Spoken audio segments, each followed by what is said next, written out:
time to find a camera. There's Canon, Nikon, Sony, Panasonic. I like Casey Neistat's stuff, and he uses Canon, so 1D, 5D, 6D, 7D, 80D, 77D. It's a lot of choices, so let's find the right one.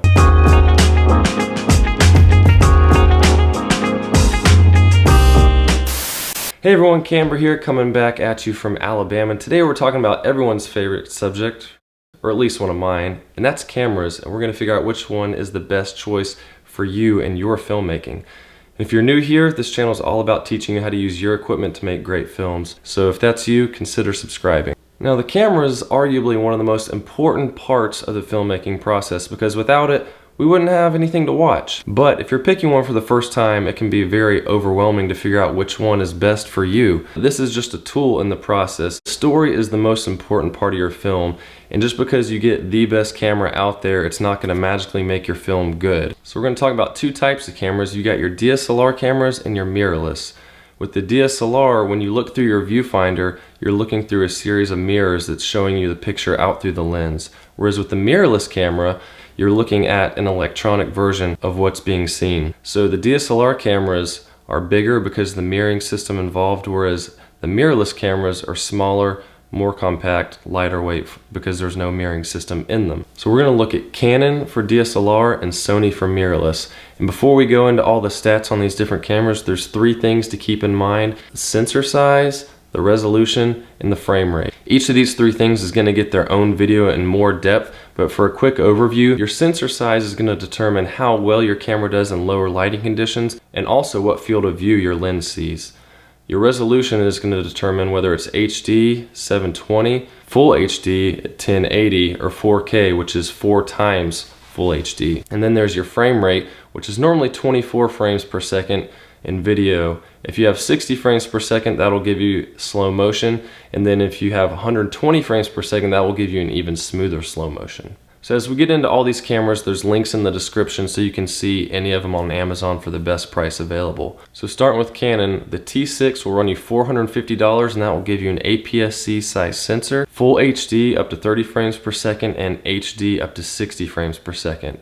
Then on the Sony side, we've got the A6000, which will run you $550, and that has an APS-C sensor also, and will go full HD up to 60 frames per second. Next up for Canon is the 80D, and it'll run you $1,100. It also has an APS-C size sensor, full HD up to 60 frames per second, also a flip-out touchscreen, and a good autofocus system. Then on the Sony side, we've got the A6300, and this camera will run you $900, and it has an APS-C size sensor, 4K up to 30 frames per second, and full HD up to 120 frames per second. Next up for Canon, we've got the 6D Mark II, which will run you $1,900, and it has a full frame sensor, full HD up to 120 frames per second, and a flip-out touchscreen. Then back over to Sony, we've got the A6500, still with an APS-C size sensor, but now we've got the 4K up to 30 frames per second, full HD up to 120 frames per second, a touch screen, and also a built-in image stabilization. So the sensor itself is stabilized rather than having to get stabilized lenses. Last on the Canon side, we've got the 5D Mark IV. This camera will run you $3,300, and it will give you 4K at 30 frames per second, full HD up to 60 frames per second, HD up to 120 frames per second, and a touchscreen system. And last for Sony, we've got the A7S Mark II, which is a full frame camera. Will give you 4K up to 30 frames per second, full HD up to 120 frames per second, also with built-in image stabilization. That's still a lot of choices. Which one's the best one for me? Really, the best camera for you is the one that you have with you. What?